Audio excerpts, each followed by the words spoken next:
Hello बच्चों, let's read this question. This question says that choose the WHO statement about reproductive health.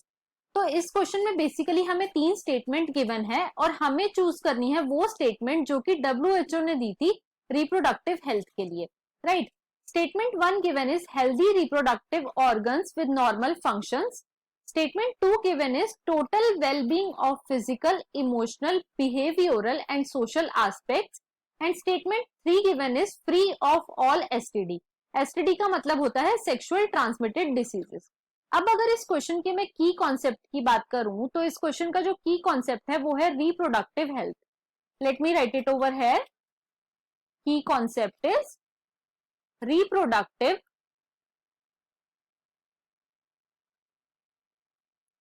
Health. तो बेटा होता क्या था, पहले हम ये सोचते थे कि अगर किसी पर्सन के रिप्रोडक्टिव ऑर्गन्स जो हैं वो नॉर्मल फंक्शन कर रहे हैं तो वो पर्सन क्या है, वो पर्सन रिप्रोडक्टिवली हेल्दी है. लेकिन एक ऑर्गेनाइजेशन थी जिसका नाम था WHO और उसकी फुल फॉर्म है वर्ल्ड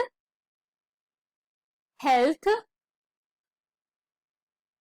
ऑर्गेनाइजेशन.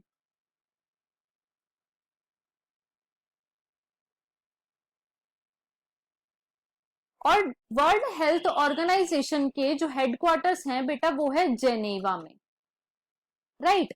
अब वर्ल्ड हेल्थ ऑर्गेनाइजेशन ने रिप्रोडक्टिव हेल्थ के लिए 4 एस्पेक्ट्स दिए थे. वो एस्पेक्ट्स क्या थे? वो थे फिजिकल, सोशल, इमोशनल और बिहेवियरल.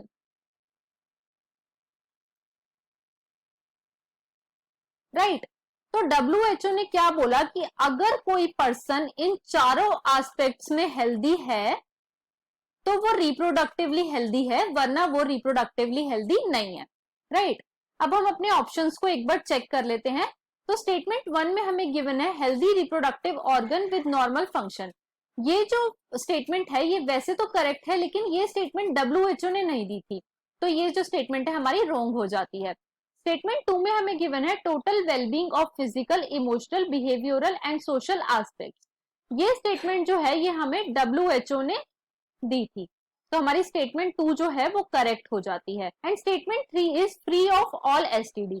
ये स्टेटमेंट भी हमारी WHO ने नहीं दी थी, तो इस क्वेश्चन में स्टेटमेंट 2 जो है वो हमारी WHO ने दी थी. तो हमारा यहाँ पे जो करेक्ट ऑप्शन हो जाता है वो हो जाता है option number D. So the final answer of this question is option number D. I hope you understood it well. Best of luck.